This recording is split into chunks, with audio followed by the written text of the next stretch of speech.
Okay, guys, we have a very amazing and special guest near and dear to my heart today. Very excited to have my good friend Fred Dotson here. Fred is Director of Sales at CULTEC. CULTEC Inc. is a drainage company that makes infiltrators. They make stormwater chambers, infiltrators. Fred will tell us a little bit about that company, but I work with them. I use them. I put them in the ground all the time.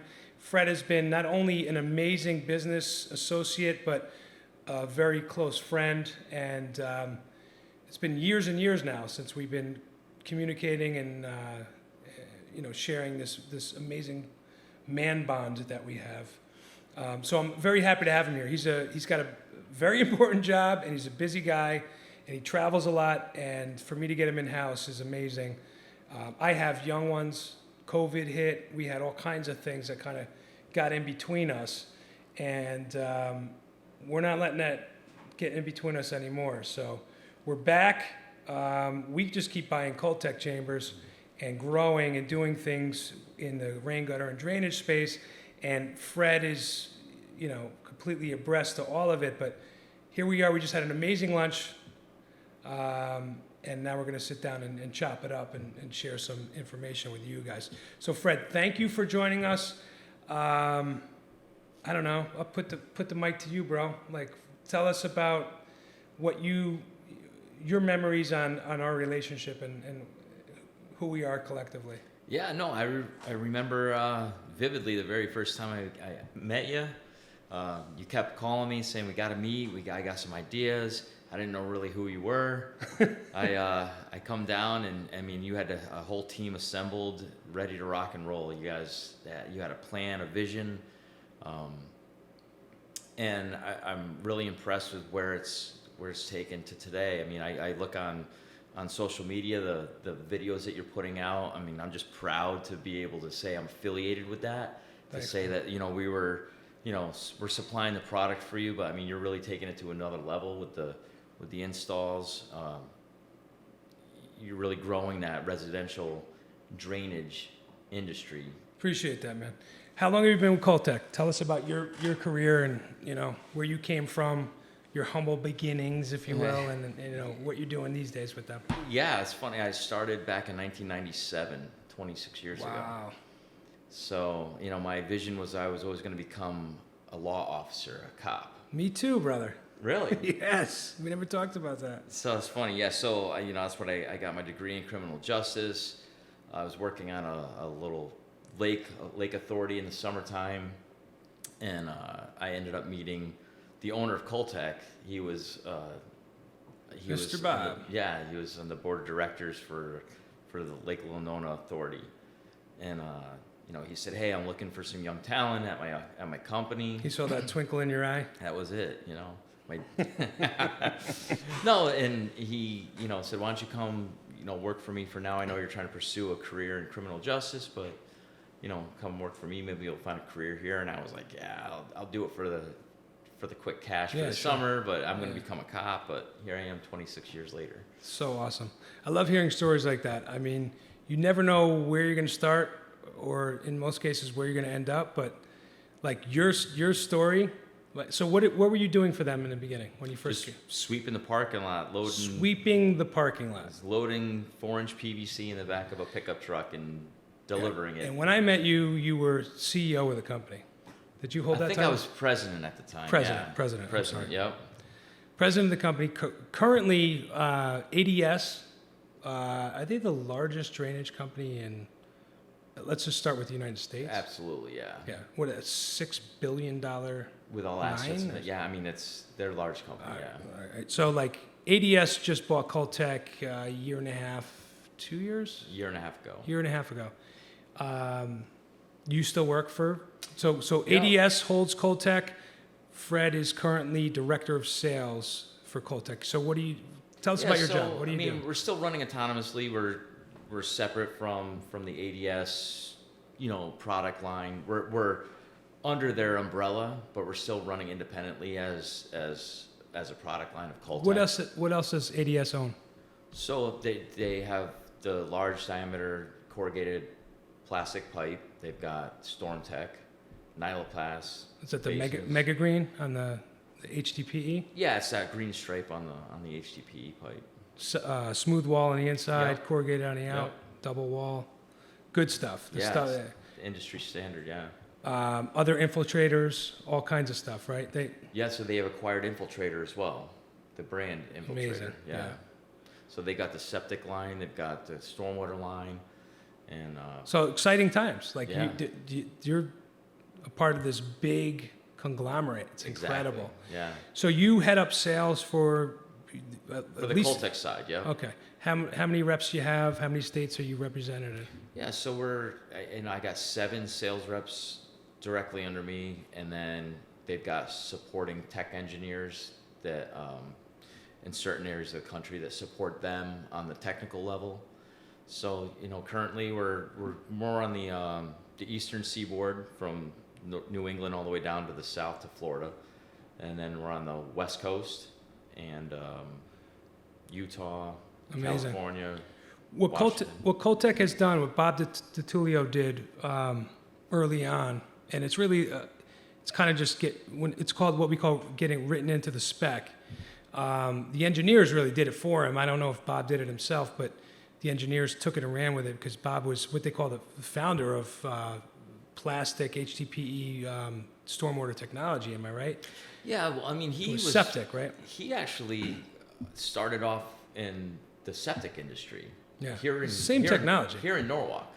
Oh, in Norwalk he was. Yeah, I don't know. I thought it was in DNS Brookfield. Septic was his father. That's and, where he grew up. That's right. He was grandfather. born here. Yeah, and so his grandfather and uncles they had a precast company here in Norwalk, making basically what we do today, but out of concrete. Right.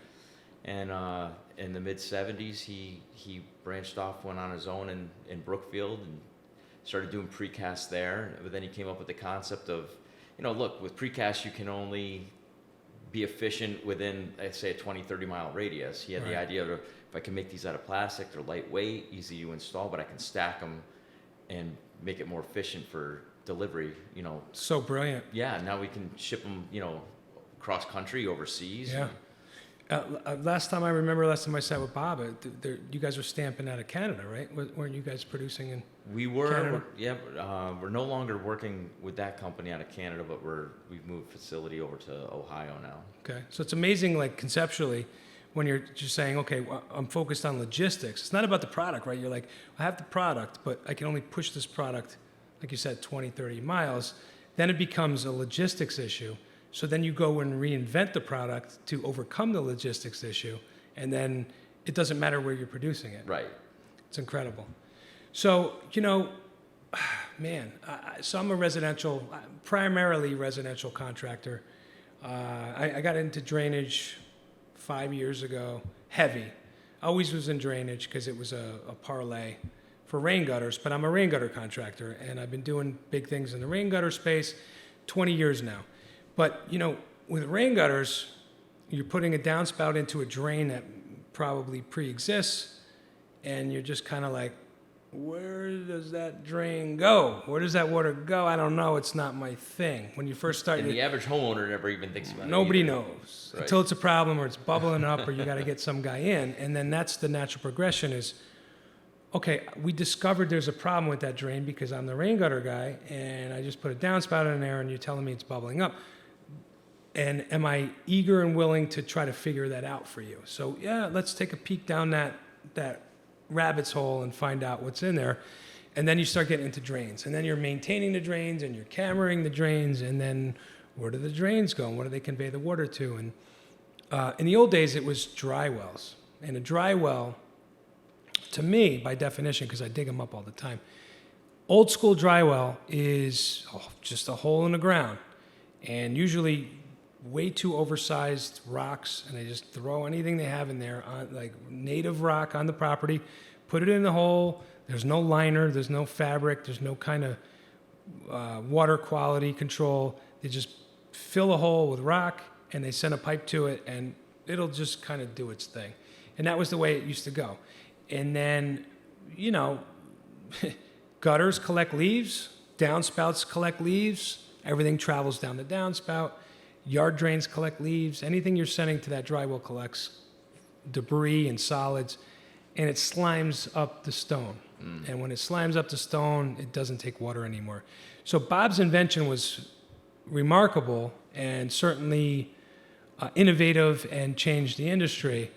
You know what's funny about that though is like Yeah. he started off with the wastewater aspect of the business. You know, was for septic use. Yes. But then the Clean Water Act came into play, and it just and worked. then engineers just saw that these chambers, these plastic chambers, had quite a bit of volume in them, and started to design those for stormwater applications. You're right. And actually, I did lose my train of thought. What I was getting at was spec, right? He's written into spec. If I pull up any kind of engineered drawing these days, it specifies CULTEC. It's amazing. It doesn't say infiltrator or stormwater chamber. It doesn't give a generic term. They call out CULTEC, and that's amazing that happened. Like a brand name. It's like the Band-Aid of bandages. Yeah, it's amazing. Like, I need some of those CULTECs. It's good to hear that. 100%. So what I'm blown away by is, I do residential jobs. My largest trenches, maybe I have 20, 25 chambers. And that's a large trench with CULTEC 330 XLHDs. I do quite a bit of stuff more in the dry well spectrum. And I think we're probably going to talk a little bit more about dry well now while we're talking. But man, tell us about some of your bigger jobs. I'm jealous when I hear because I'm a sales guy and I'm hungry and I'm always aggressive and trying to get stuff. But I remember when you guys got Legoland in New York, and how many chambers did they put in there? That was thousands. Yeah, thousands. I mean, so what's do you have a landmark project or a white case study or a white paper on something you could share with the audience of how crazy you guys get with these chambers? I mean, it can be as little as one chamber per downspout off of a house or a backwash of a sump pump or something, or they can go up to 1,000. We just did the San Diego airport. That was how many? Thousands. I think there was 3,000 chambers. Incredible. So I mean, incredible. So sky's the limit. If you guys get into this type of work, depends on your sales strategy and what business model you're running. Are you heavily commercial? What kind of equipment? What kind of business can you draw into your organization? But I mean, these chambers depends on the calcs. I mean, thousands in one shot. That's a big job. So they're modular. They interconnect. It's fun. I really enjoy what I do. I 20 years on the rain gutter space. I have staff that runs my rain gutter business, and I'm involved in the sense that I still produce ads, and I have fun creating local ad concepts. And I was out on Saturday, and somebody spotted me in a restaurant. Yeah, I know you. I know who you are. Celebrity. Yeah, so local services is fun like that. But that's all I do on the rain gutter side for the most part. On the drainage side, I'm involved in the science behind it, and I know the numbers, I know the math, I do the sales, I deal with the customers, I build these systems, and I'm passionate about it. I love it. It's fun, and it's lucrative. At the end of the day, it's lucrative. That's really why I'm hanging in there, and I'm really into it.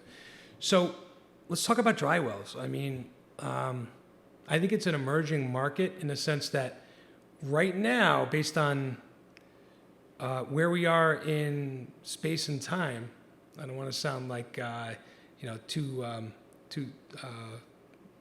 science crazy guy, but here we are with these dry wells. And I told you, with the historical structure on a dry well, hole in the ground, rocks. Okay, maybe that was done 60 years ago. Guess what? Now it's time to redo those dry wells, or they've been failing for the last 10, 15 years, and they needed to be redone. What are we putting in the ground? What's the strategy on how to handle water in what we consider a dry well scenario? Obviously you work for CULTEC. What is the proper practice to handle water? Now you could break off downspouts. I put in big galleries. I work in a unique market, but if I'm not creating a gallery to handle the whole house and the yard and all the hardscape and all of that, I have to tackle 2 downspouts over here and a couple over there. to you, what does the term dry well mean as a I mean, it's just been an effective way technologist? of just, handling water from a single point access. So if it, when I think of dry well, I think of like, one outlet feeding into one dry well. When I think of like a system, I'm thinking of it's collecting from multiple points. So, what's unique about CULTEC, there's lots of products out there for residential drainage, but what's unique to CULTEC is, the chamber itself has molded end walls, so it can be one self-contained unit. You take one of our Recharger 330s, it's our most industry standard chamber that we have. Sure. One chamber surrounded with stone is going to be over 600 gallons of water. Yep. I mean, that's... Yep, those are my calcs. So that's, a guy who's got a lot of water. But, it's easy to throw in the back of a pickup truck, something that can, store that type of volume. So for you guys that are running on like a medium to light scale operation where you don't have heavy equipment and maybe you can't move around precast concrete structures. Drag that thing up a hill, yeah. I mean, it takes literally one strong guy, just because it's kind of awkward because it's 8 foot by 4 foot roughly. One guy could easily move it around, but two guys easily could pick them like up 80 and pounds. throw it around. It's nothing. Right. So but then the technology. So let's talk about what a dry well is supposed to do. Let's talk about infiltration. What we're doing with infiltration, especially on a 330 XLHD, is my trenches are generally 5 feet deep. We shoot for 5 feet. Depends on the water table. You want to be 2 feet above the water table, ideally, so the water from the water table is not getting introduced into the chamber. But if you have that space and that gap, and you have the depth, and you could get to 5 feet, we do a 12-inch base. We surround the chambers with more drainage stone, and then we do a 6-inch cover of that drainage stone. The science behind it is you're taking that water and you're injecting it back into the water table. Where it was intended to go in the first place. Correct. I mean, if you think about it, once you disturb the earth with construction, you're putting some sort of impervious, whether it's a roof, a parking lot, Stone patio. yeah. Basically what, these mandates are saying is they want to make that piece of land function as if there was no impervious place on top of it, if it was just native earth, Right. So the water lands on it and just infiltrates into the ground. Because you're disturbing it with impervious, the CULTEC now can take that runoff, hold it, and let it infiltrate back into the ground at its own rate. Can you tell us about calcs and how you guys help support the contractor? Because, there's some math behind this, right? Sure. So if you have impervious surface, it could be the roof, it could be the patio, everything you just talked about, driveway. And now I know I want your product, right? It's like, okay, I'm going to use this product, but I just don't know How much to use? what model, how many. Yeah, so how does CULTEC support the contractor? So we have a whole support team, we have a technical services department at CULTEC. Talking to an engineer? Yep, they'll take, all the calculations. First, what we really need to do is determine, what kind of a space do we have to work within? How much rainwater are we trying to store? There's different storm events that different municipalities will want you to design for. But say on average, it's a 3-inch rainfall that you gotta take into consideration. So you gotta add up all your square footage of impervious, multiply it by the 3 inches of rain, and come up with a volume. You gotta turn that. Your team helps the contractor do those calcs? Sure. So they'll figure out what is the volume of water that we need to store, and then we can determine how deep can we put a system into the ground. I mean, if you're hitting ledge or you're hitting groundwater, you got to use a more shallow chamber. But if you've got the depth, we can use a larger chamber, minimize the footprint, and we can create a system that will handle all that stormwater. So, obviously that was a loaded question. I've been doing this, but for me, and that's how we connected is, I'm always trying to grow and expand on my operation. With rain gutters, doing so many houses and, dealing with customers that have water issues, it was a no-brainer for me. right? And, I'm tied to the drains. I'm plugging everything into the drains. I want to know where that water goes. It's just the natural curiosity of the business. What am I doing? I'm creating a rain gutter system and collecting all the roof runoff, and now I'm taking that and channeling that down to the ground. And then what am I doing with it? In many cases, I'm sending it into a drain. My natural curiosity was always, okay, where's it going and what am I doing with it? What is CULTEC's stance on the rain gutter contractor out there? And, how do you think CULTEC and ADS can help rain gutter guys like me that are trying to get into this space? I mean, I just think it's a natural synergy. For sure. Think about, every gutter is being attached to a roof that's impervious, and that water's got to go somewhere. So, depending on every site is unique to itself. 100%. But in situations where you just cannot afford to have that water running off the property and invading a neighbor's property, you want to handle that completely on site. Just the CULTEC chamber is just a very simplistic manner to achieve the. Totally. I could give my perspective on it. How complicated do you think it is for a rain gutter contractor to parlay into drainage, to do the dry well element? Nothing elaborate, but helping their clients handle the water that's coming off their rain gutter systems. Yeah, I just think it would be that conversation of once we put these gutters up,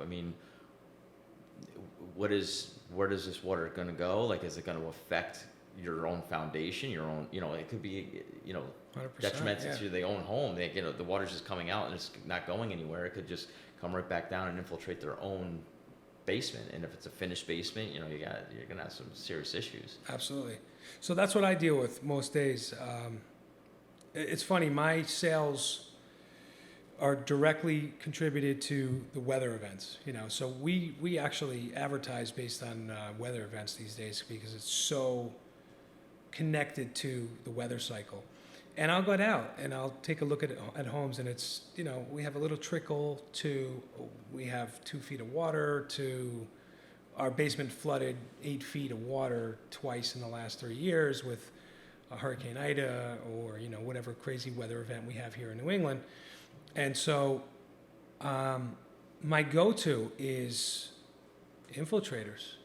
And there's a few ways I use them. And then so dry well is such a set it and forget it type of concept almost, where it's put the dry well in, water goes there, it infiltrates, it goes back to the water table, it's gone.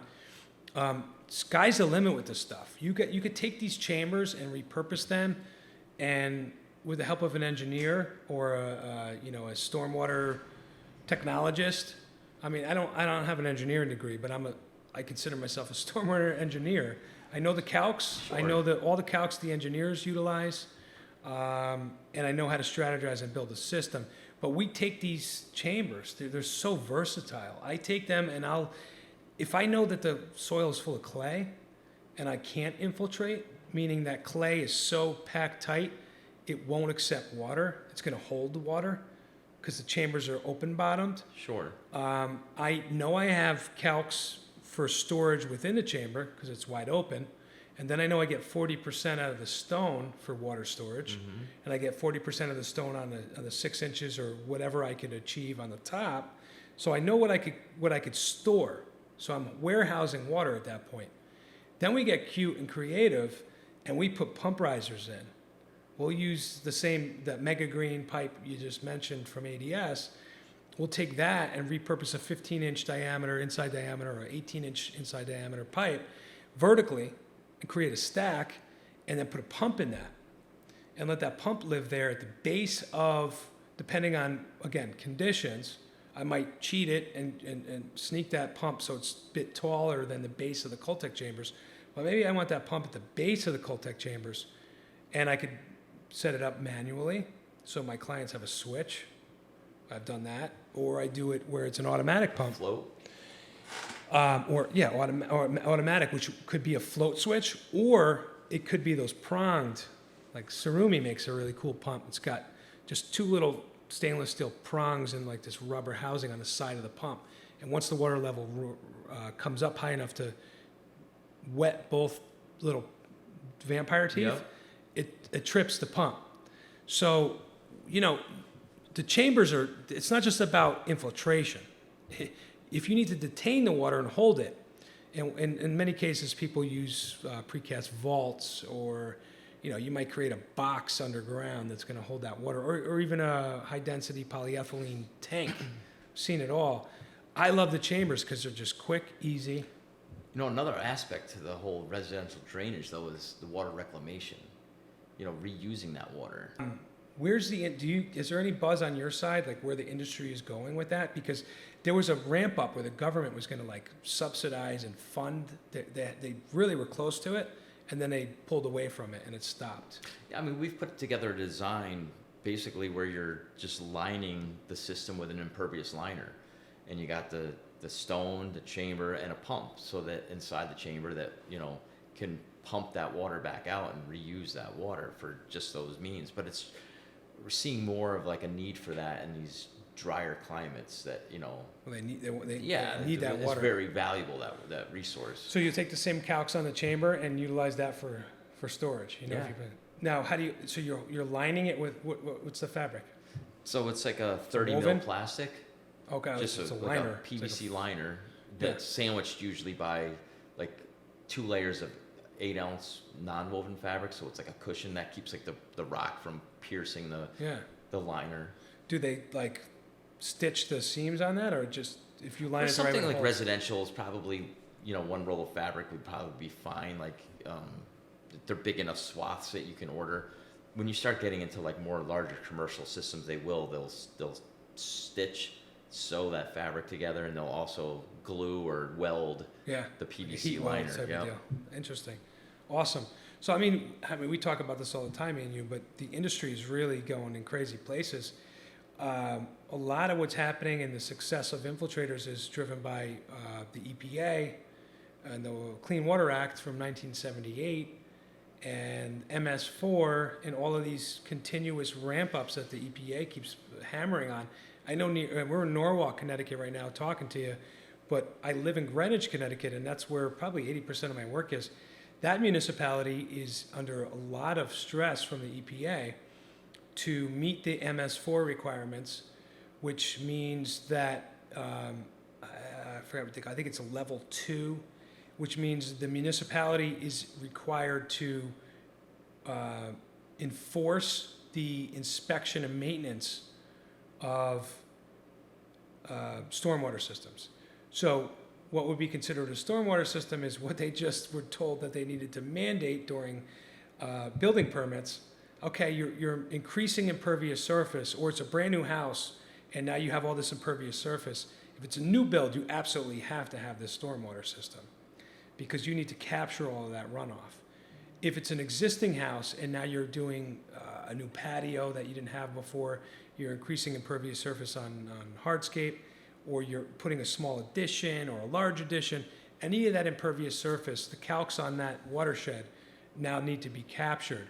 Greenwich is very, very stringent on the fact that you need to put the system in, and then based on the MS4 requirement by the EPA, Greenwich has to enforce that you maintain that system. So that gets really crazy in the sense that they need to, that system needs to be inspected every 5 years, and when it gets inspected, all of that inspection data needs to be sent to an engineer. That engineer then needs to write what they call an O&M report, an operations and maintenance report. And there's a bunch of check-off boxes and fields they need to fill in. How does this look? How does that look? The engineer produces that report, and then they put it back to the homeowner. And the homeowner, depending on what department in town mandated that, they either sit on the report. If it's a building permit, they sit on it. That needs to be reproduced upon request, or produced upon request, or if you sell a house in Greenwich, you have to produce that at closing. Sure. All the reports, so every 5-year cycle. In the case of wetlands, you don't sit on the report, you submit that report right away. Greenwich Wetlands Department wants to see it. So, I mean, that's smart though. I mean, you know, you're purchasing a home, or you've spent, you know, quite a deal of money on a system. you want to make sure Oh, that it's man. being maintained and it's operating as it's intended to be. I have a network of realtors in town, and I preach to them all the time. In fact, I don't need to preach; they're now coming back to me.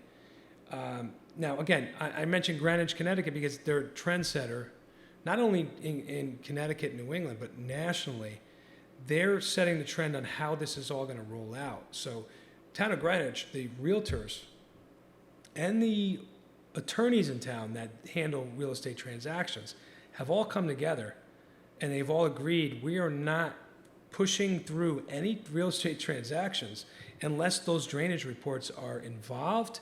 And then I will tell you firsthand, because I do all of these inspections and I do the maintenance and then I do the design build as needed when it needs to go in the ground. These big houses, you would be remiss to buy a $5 to $25 million house and not inspect. And by the way, on a $25 million house, they probably have 12 catch basins in the driveways.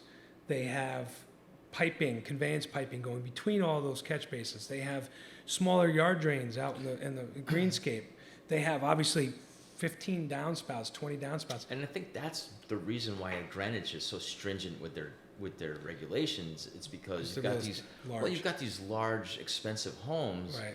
Imagine, you own a multi-million-dollar home with a beautiful finished basement, and your neighbor's property starts shedding water off of Yeah, and you flood. and it You're like, what did I floods your just buy? basement. It's like, now this guy's 100%. ticked off. He's like, I'm gonna go after everyone. Not only my neighbor, but I'm gonna go after the town because they didn't have something put in place. And that's where I think these regulations. You're absolutely right, and it is a litigious community in a sense that, yes, if the neighbor's creating an issue in Greenwich, it's litigious. They're going to involve an attorney. They're going to go to town hall. They're going to shake the foundations of town hall, and so the town needs to protect themselves. And so to do that, you get with that MS4 and you say, okay, fine. Every 5 years we need to inspect it. Exactly. Now, on the flip side, I will tell you, actually, let's talk about the dirty. And it's not CULTEC's fault. It's not CULTEC's fault. But I want to educate the general population out there. CULTEC is a phenomenal product, but you guys have to design and install the right way. So when I put a system in, everything always has pre-treatment, unless the homeowner insists that they want to scale it back and just make it as simplistic and as cost-effective as possible. And when I say pre-treatment, we're talking about taking all the conveyance piping coming from the downspouts or any kind of drainage feature that's collecting the water and sending the water to the next phase. The next phase would be our pre-treatment, and in our case, CULTEC makes a great product, the T80 storm filter. Yep. Now, I know in Connecticut, I probably buy more than most guys. I might be the biggest buyer. They can't keep it on the shelf at the supply houses we buy it at. A lot of the drainage guys in Connecticut are old school. They don't want to get with the times. Fine, okay. But even with a precast structure, I'll tell you the difference between a CULTEC T80 storm filter and a precast chamber, night and day. Now, precast chamber, we take our machine, we put it in the ground, great. Our invert heights are different. Our inflow pipe is a bit higher than our outflow pipe, so we know the water is going to fill in the basin and find our outflow pipe before it backs up into our inflow pipe. But what happens with all the solids? So anything that gets into that pipe, which, in New England, we have the fall, we have the seasons, right? The fall, the leaves. So gutters are notorious. They're filled with leaves, they're filled with twigs, they're filled with bird's nest material, whatever. It all gets shoved down with hydrostatic pressure into the downspout, gets inside the drains. Conveyance pipes gets to that pre-treatment. If the pre-treatment is precast concrete, that structure gets filled with crap. A lot of these guys try to baffle that by using a 90-degree elbow. Does it work? Yes. Is it foolproof? No. Basically, here's my elbow. Here's my water level.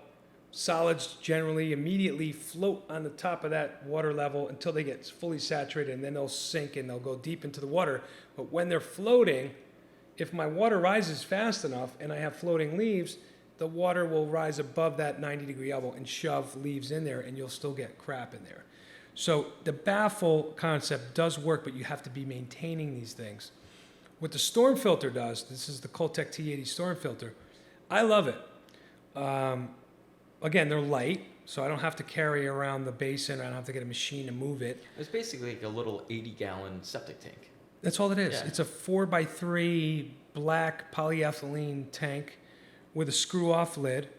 We set them deep enough. We have to set them deep based on invert heights that we have to use a small riser usually on the top of them to bring it to grade.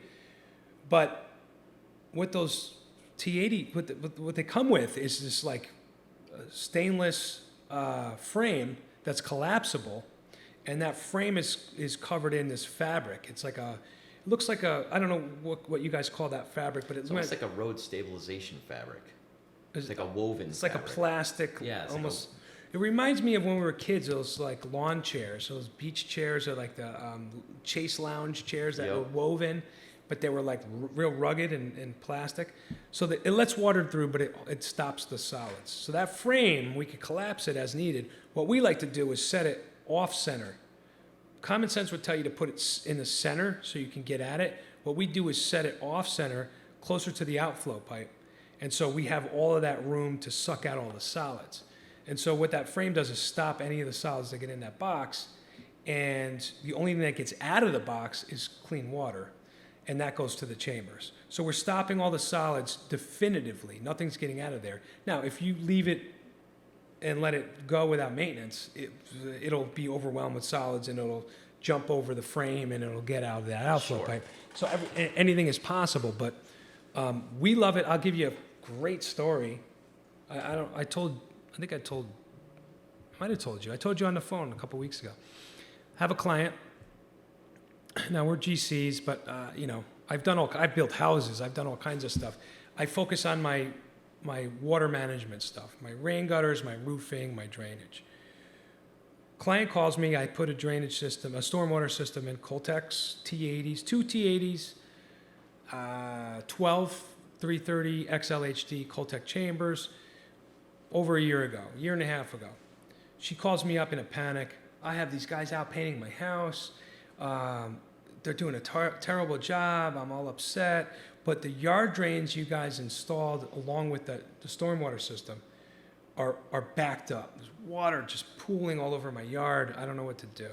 So now I'm panicked. As an owner, I'm like, I know I installed that system perfect. Like, I don't know what's going on here. Why would that happen? The CULTEC's not infiltrating. The first thing I think is start with the infiltrators. The infiltrating is the water finding its home, or is it all the way backing up to my yard drains, or is there a stoppage in the T80, or is it stoppage in the yard drain? I don't know. I'm like, wait, they're painting? What are they doing with the paint? Well, they were washing their brushes in a yard drain. I'm like, oh my God. She's got a big house, a solid stain. I can only imagine the chemicals they're putting in the system. Okay, I'll come out, Jessica, I have it. So I get out there. They had taken their brushes for days on end and washed. They took the grate off of NDS, 12-inch by 12-inch yard drain with a green plastic grate. Yeah, and they're washing their brushes in there, and they're probably doing paint thinner and the whole thing. And I'm like, oh my God. So I had to send one of my techs out, and I'm like, go in there with the camera, check everything, open up the T80s, suck it out, like just tell me what's going on. I want to see photos. So he goes out there. The T80 filter, the netting that goes around that frame, man, it held up. Chemicals did not knock it down, didn't decompose it at all, but it was all gummed up. There was white, you could see white paint from the trim.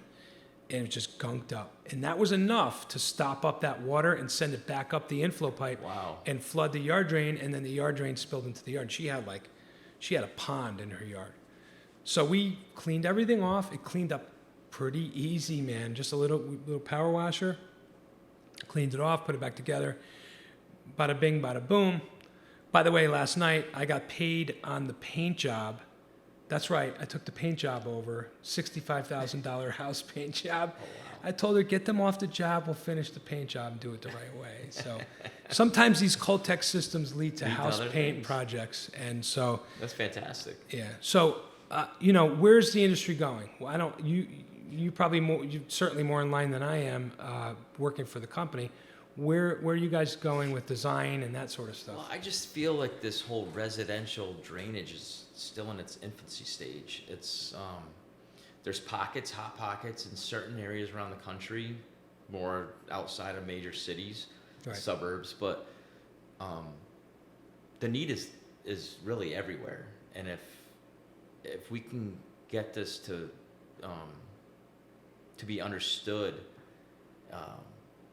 it really could be happening in every state right now. Currently, we're probably, serious in about, 5 or 6 states, but I mean, unless you're in the middle of, like Wyoming with, 400 acres, Right. There's maybe not a need there, but, Right. Anywhere where you have a neighborhood and you've got You adjacent have to homes. control water. Yeah. What's your take on contractors like me? Like rain gutter guys, landscapers, people that have home services businesses. Is this a good time to get in this I industry? think it's perfect. That's the future of what we're doing right now. I mean, it's a perfect niche for the smaller contractor, in my opinion. The big contractors that are doing the large, malls and shopping centers and stuff, they're not touching these No. types of Right. sites. So it's the local service companies that I think this is ideal for. Yeah. I mean, if you're in an industry in a territory where you're affected by flooding, hurricanes, high rainfall regions in the country, if that's a place you live and you're a home improvement contractor and you're doing other things, you may consider getting into this space. And it's very easy. I mean, let's talk about what it takes to put in infiltrators. You got to go down 5 feet. So you need at least a mini excavator. I don't know, they're like $60,000, $70,000. You could rent them. I mean, you could go to Home Depot. Rent it for a couple days and. You could rent the unit and see what you think, or you could partner. I've done all of the above, right? So I have 1099 subcontractors that do my digging, dedicated. I have a teaming agreement. They're locked in for 12 months at a clip. They do great work. They continue to scale up and buy new equipment because we're doing so well with it. So I wouldn't be afraid of what the overhead is. I think you probably would agree. I would say rent a unit, see what it's like. Actually, that might be the biggest learning curve because then you have to operate the machine. Bring in somebody as a sub, make sure the margins are there, sell the job to your customer, the homeowner, get the number fixed from the excavation contractor, how much he wants to put the chamber in for you. You manage the project with our help. The parameters on, you could call CULTEC. They could tell you, how deep you need to go with the trench, how much base stone you need, how much cover stone you need. They'll tell you scientifically based on impervious, how much volume you need. Get those calcs, sell it to the homeowner with the price you got from the subcontractor marked up, and away you go. You get your first job, do a couple like that, and get your sea legs on how that works. It's not hard, and that's what I did. On all sides of it, even on the maintenance side. Cameras, I used to sub out cameras to a drain guy, and he made, like, the last year I worked with him, he made about 65 grand with us in labor only. And it was easy work. I mean, I almost feel like it was a handful of hours. I mean, it wasn't much work, and he was doing like $3 grand a day with us. And so the last year that we worked with him, I remember I was laughing to my wife. I'm like, I didn't even get a fruit basket from him for Christmas. Not even a basket of oranges as a thank you. And so I said, maybe we should wrap this into our own business. And that gets expensive, but it's well worth it. You get a van, you get the equipment. I could tell you guys what you need for equipment. It's not tough stuff. But again, it's just back to the mentality. Mentality is test it, prove it, try it, sub it out, have somebody else help you. Get your feet, get your feet wet on it and say, all right, you know what? This works. The margins are there. Margins were fixed. He gave me a fixed price. I gave the client a fixed price. The spread was were the margins. It was healthy, and I like this type of work. And away you go, and the next thing you know, you're bringing it in house. But the margins on drainage. All right, so I own a rain gutter company. I own a drainage company. My average ticket on drainage, which is heavily influenced by infiltrators and CULTEC product, my average, and I'm an outlier. I'm in a unique market, but my average ticket on my drainage business is $59,000. On the gutter side, last year it was $6,300. Now we mixed some roofs in there, but the mainstay is rain gutter systems. But $6,300, so it's almost a 10-time multiplier to get into the drainage side. And believe me, to add a subcontractor to do your digging, or to pick up the materials and the equipment you need to do the digging yourself and the labor, it's not cutting into that 10 times. I mean, yes, there's an expense, but it's by far more rewarding and profitable to get into the drainage side. So I'm a big CULTEC guy. That's what I do. That's my brand. I don't go anywhere else because of the support. Fred, his team, his staff, the engineering division, they're just right there. It's so easy. Oh, I wanted to ask you. Tell me about the drainage tool, the calculator that you guys are coming out with. I keep seeing it advertised. So yeah, we're just about to launch a brand new design tool called the Storm Genie. Nice. Which basically, you put in the parameters of your site, the volume that you're looking for, your limitations, length, width, depth, and it will create an AutoCAD drawing for you. Wow. Yeah, with all the specs and everything. So what are the parameters on that drawing? You like conveyance piping too, or just where the chambers live? They show you. Yeah, so basically then you'll take that system and then you can apply that to a survey. A large CAD drawing, where you've got all drag and drop. Yep, drag and drop system. Awesome. Who put that together? We had a team in house, but like Gina, Dan Guerra from our office, he's director of engineering for CULTEC. Yeah, I know Dan. Nice. Yeah, that was their baby. With the support of ADS too. Amazing. Very cool. So I remember one call, and this is I appreciate you coming down here. I don't want to take up any more of your time. No, this has been awesome. I was on a conference call with your team, your sales team. Yeah, maybe a year ago, almost a year ago, and a gentleman your sales rep in Florida was vocal, spoke up. What's his name? Vinny, my guy Vinny. What's up, Vinny? Vinny was very interested in connecting with rain gutter contractors. Again, we kind of hit on this already. Isn't not the easiest play? Look, it's my history. It's where I came from. This is how I got to where I am. It was the natural progression for me. You guys see that too, right? That's like... They go hand in hand. Yeah. What do you... is there any parting words you could say to the rain gutter contractors out there? What do you want to leave them with? I would just say, this is... Like I said before, it's the whole concept of the residential drainage is really its infancy stage right now. It's as the mandates increase, it's just going to be it's a direction that I think we're evolving towards naturally. So my thought is, just like you're on the forefront of it all. Get on board. Get on board. Get on board or get left behind. 10 years from now, if you get in front of it now, you'll be driving the business. So. Yeah. Get on board, guys. If you are trying to grow your business and you're trying to find other things, and maybe you're finding that you're on the other side of the bell curve on rain gutters, drainage is the spot. It's a no-brainer for me, and it was the right move. And right now is the time. Timing is important. You don't want to be left behind. All of these things, right? So if you get into the business, what do you do next? You start generating leads. You don't want to start generating leads in 5-6 years from now when everybody else has already have big, powerful websites that garner all the attention.